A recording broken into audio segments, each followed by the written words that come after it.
दोस्तों, बच्चे लंबे समय तक पढ़ाई में इन्वॉल्व हो पाए, उनका पढ़ाई में मन लगे, इसके लिए मैं आपको कुछ एक्सरसाइज बताऊंगा जो पेरेंट्स अपने बच्चों के साथ करें। यहाँ पर पेरेंट्स का इन्वॉल्व होना बहुत ज़रूरी है।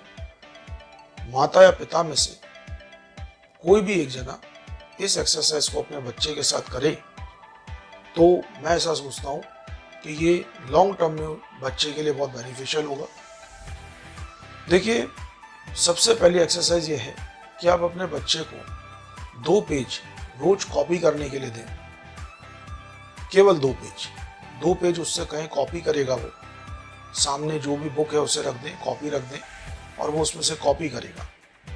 लेकिन यहाँ पर उसको एक समय फिक्स करें। आप उसको दें, आप सपोज करें 15 मिनट। आपने उसको कहा भैया 15 मिनट में आप ये 2 पेज मुझे कॉपी करके बताएं। अब मे बी पॉसिबल कि वो उस काम को 20 मिनट या 25 मिनट में पूरा करता है या 12 मिनट या 13 मिनट में पूरा करता है।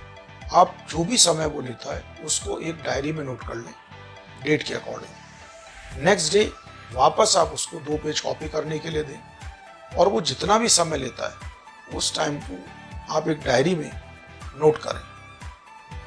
निश्चित तौर पर यदि पहले दिन बच्चे ने उस काम को पूरा करने के लिए 25 मिनट लिए होंगे तो अगले दिन वो उसी काम को सपोज करें 20 मिनट में कंप्लीट करता है। धीरे धीरे ग्रेजुअली उसका टाइम रिड्यूस होता जाएगा और धीरे धीरे जैसे जैसे उसका टाइम रिड्यूस होता जाए तो आप अपने बच्चे को बताएं कि कहीं ना कहीं उसकी प्रोडक्टिविटी बढ़ रही है। वो कहीं ना कहीं माइंडली अपनी एफिशिएंसी लेवल को बढ़ा रहा है। तो प्रोडक्टिव लेवल इंक्रीज करने के लिए सबसे पहली ज़रूरी चीज़ है कि कहीं ना कहीं हम उसको इस तरीके का टाइम लिमिट का टारगेट दें। टाइम लिमिट आपको सबसे इम्पोर्टेंट है, जहाँ पेरेंट्स को बच्चे के साथ इन्वॉल्व होना है। 15 या 20 मिनट की टोटल एक्सरसाइज है जिसमें 2 या 3 पेज जो भी आप अप्रोप्रिएट समझे उतने पेज आप उसको केवल कॉपी करने के लिए दें। एक्सरसाइज नंबर 2 जिसमें आप अपने बच्चे को 2 पेज लर्न करने के लिए देंगे। ये 2 पेज अगेन आप एक टाइम लिमिट में उसको लर्न करने के लिए देंगे। सपोज करें आप 20 मिनट उसको लर्न करने के लिए देते हैं और 20 मिनट में उसको 2 पेज लर्न करके आपको एक बार सुनाना होगा। तो यहाँ पर अगेन वो जितना समय उन 2 पेजों को लर्न करने में के लिए लेता है उस समय को आप डायरी में नोट करें। सपोज करें उसने 30 मिनट में वो 2 पेज लर्न किए, तो ऐसी पोजीशन में उस 30 मिनट में जो 2 पेज उसने लर्न किए उसको आप अपनी डायरी में लिखें। नेक्स्ट डे फिर वो वापस कोई दूसरे 2 पेज उसको लर्न करने के लिए दें और उस समय को आप अपनी डायरी में लिखें। धीरे धीरे देखिएगा ग्रेजुअली उसका टाइम रिड्यूस होगा और जब वो ग्रेजुअली टाइम रिड्यूस करेगा, चाहे वो राइटिंग पार्ट पर हो चाहे वो लर्निंग पार्ट पर हो, तो धीरे धीरे जब उसका टाइम रिड्यूस होगा तो आप उसको बताएं कि देखिए आपका टाइम रिड्यूस हो रहा है and you are doing better. तो आप इसको जो बच्चा है उसको बताएं कि किस तरीके से वो हर एक दिन के साथ एक बेहतर वर्किंग कर रहा है। पेरेंट्स इस तरीके के एक्सरसाइज से कहीं ना कहीं उसकी इंटरनल प्रोडक्टिविटी इंक्रीज हो रही है। इसका आपको तुरंत रिजल्ट सामने नहीं आएगा, इसका एक लंबे समय में आपके सामने रिजल्ट आएगा। एक तीसरी एक्सरसाइज मैं और दूंगा। इसके अंदर आप स्टूडेंट को थोड़ा थोड़ा समय कोई ना कोई घर से संबंधित काम में लगाएं, इन्वॉल्व करें। कोई भी छोटा मोटा काम 2 या 5 मिनट का उसको दें ताकि वो अपने माइंड को और दूसरी चीज़ों की तरफ डाइवर्ट कर पाए।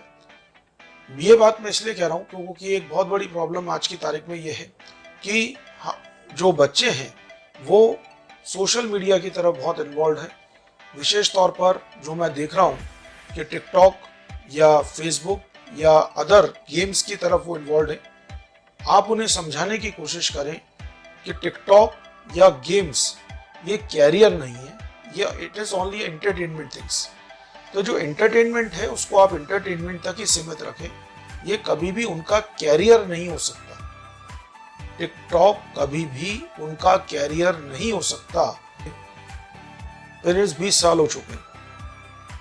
इस दौरान मेरे सामने कई बार कई ऐसे स्टूडेंट्स आए जिनकी पास परफॉर्मेंस को देखकर ऐसा लगता था कि वो सीए का प्रोफेशन नहीं कर पाएंगे, लेकिन उन्होंने सीए का प्रोफेशन भी किया और आज बहुत अच्छे जॉब्स में वो लोग इन्वॉल्व हैं। तो मैं ये कहना चाह रहा हूँ कि कभी भी किसी भी स्टूडेंट की पास परफॉर्मेंस उसकी फ्यूचर परफॉर्मेंस का आधार नहीं हो सकती।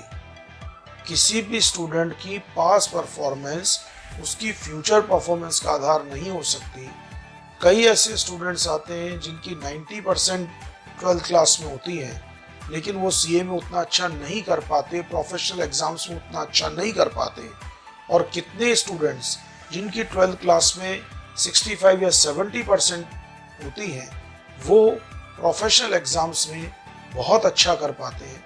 तो किसी भी बच्चे की जो पास परफॉर्मेंस है वो क्या रही वो बोले, और अब फ्यूचर में हम उसको और कितना अच्छा कर सकते हैं उसके ऊपर हमारा ध्यान होना चाहिए। लर्निंग प्रोसेस या राइटिंग प्रोसेस से या अदर छोटे छोटे काम करने से कहीं ना कहीं बच्चों में एक ब्रेन स्टॉर्मिंग होती है, ब्रेन स्टॉर्मिंग, जिससे वो कहीं ना कहीं नई चीज़ों को सीख पाता है। कई पेरेंट्स को मैथ्स में बड़ा प्रॉब्लम होता है कि उनके बच्चे मैथ्स में बहुत अच्छा नहीं कर पाते। तो यहाँ पर भी मैं उनको एक ही चीज़ एडवाइस करूँगा कि जो क्लास में उनको करवाया गया है आप उनसे कहिए कि उसी क्वेश्चन को कॉपी कर लें, कॉपी करवाएं उससे। आप एक बार कॉपी करवाएं और उसको ये कहें कि कॉपी करते टाइम वो थोड़ा थोड़ा उसको समझे। हम यहाँ पर क्या करते हैं, एक गलती करते हैं। सपोज करें उसने मैथ्स का कोई क्वेश्चन क्लास में किया है, हम उसको घर पे डायरेक्टली उस क्वेश्चन को करने के लिए दे देते हैं कि अब आप इसको बिना देखे करें। अब यहाँ पर जहाँ स्टूडेंट इतना इन्वॉल्व नहीं है पढ़ाई में और उसको आप एकदम से बिना देखे क्वेश्चन करने के लिए देते हैं तो वो कर नहीं पाएगा।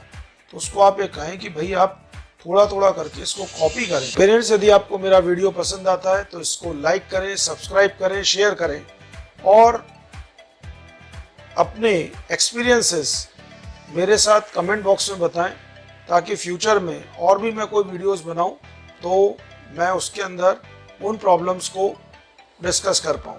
Thank you very much.